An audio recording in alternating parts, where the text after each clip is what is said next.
আসসালামু আলাইকুম প্রিয় দর্শক।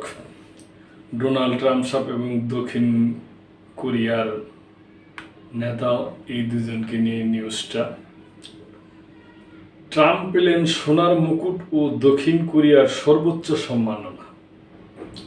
দক্ষিণ কোরিয়ার সরকার যুক্তরাষ্ট্রের প্রেসিডেন্ট ডোনাল্ড ট্রাম্পকে দেশটির সর্বোচ্চ বেসামরিক সম্মাননা পদক ও একটি সোনার মুকুট উপহার দিয়েছে। বুধবার ঐতিহাসিক শহর কিয়াংজুতে আয়োজিত এক নৈশভোজে দক্ষিণ কোরিয়ার প্রেসিডেন্ট লি জে মিয়ং এই সম্মাননা প্রদান করেন।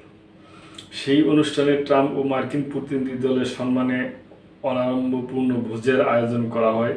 সেখানেই ট্রাম্পকে দেওয়া হয় দক্ষিণ কোরিয়ার সর্বোচ্চ রাষ্ট্রীয় পদক অর্ডার অফ মুগুংওয়া এবং প্রাচীন সিল্লা রাজাদের পরিধেয় রাজমুকুটের একটি প্রতিরূপ। উপহার পেয়ে উচ্ছ্বসিত ট্রাম্প বলেন, এটি আমার জন্য খুবই বিশেষ এক সম্মান, আমি এখনই এটি পড়তে চাই।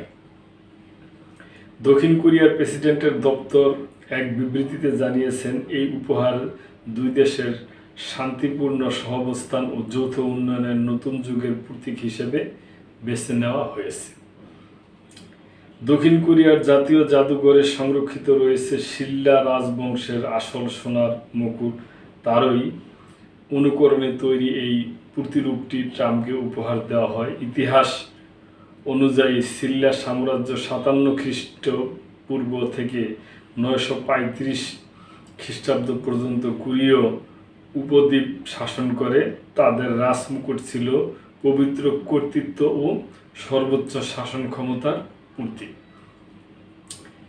এশিয়া সফরের চতুর্থ দিনে বুধবার স্থানীয় সময় রাত 11:45 দক্ষিণ কোরিয়ার রাজধানী সিউলে পৌঁছান মার্কিন প্রেসিডেন্ট ডোনাল্ড ট্রাম্প। সফরের অংশ হিসাবে বৃহস্পতিবার তিনি কিয়ংজু শহরে চীনা প্রেসিডেন্ট শি জিংয়ের সঙ্গে বৈঠকে বসবেন বলে জানা গেছে। এই সম্মাননা প্রদানকে দক্ষিণ কোরিয়া ও যুক্তরাষ্ট্রের দ্বিপাক্ষিক সম্পর্ক জোরদার ও আঞ্চলিক সহযোগিতা বৃদ্ধির গুরুত্বপূর্ণ পদক্ষেপ হিসেবে দেখা হচ্ছে। তো প্রিয় দর্শক, আমেরিকার প্রেসিডেন্ট বললা কথা, সোনার মুকুট পাইল। তা আমরা চাই যে উনি পৃথিবীর সব দেশেরই যুদ্ধ বন্ধ করার ক্ষেত্রে অগ্রণী ভূমিকা পালন করুক, ইউক্রেন, রাশিয়া, এবং আপনারা জানেন যে গাজায় ইসরায়েলের যুদ্ধ উনি বন্ধ করছে, কিন্তু তারপরও কিছু কিছু সময় আবারও হয়। তাই যাই হোক, আমরা আশা করব যে শান্তি ফিরানোর চেষ্টা করবে উনি। প্রিয় দর্শক, এ ব্যাপারে আপনাদের কোনো মন্তব্য থাকলে অবশ্যই করবেন এবং লাইক, কমেন্ট, শেয়ার করে সাবস্ক্রাইব করে মেম্বারশিপ নিয়ে আমাদের পাশেই থাকবেন। আল্লাহ হাফেজ।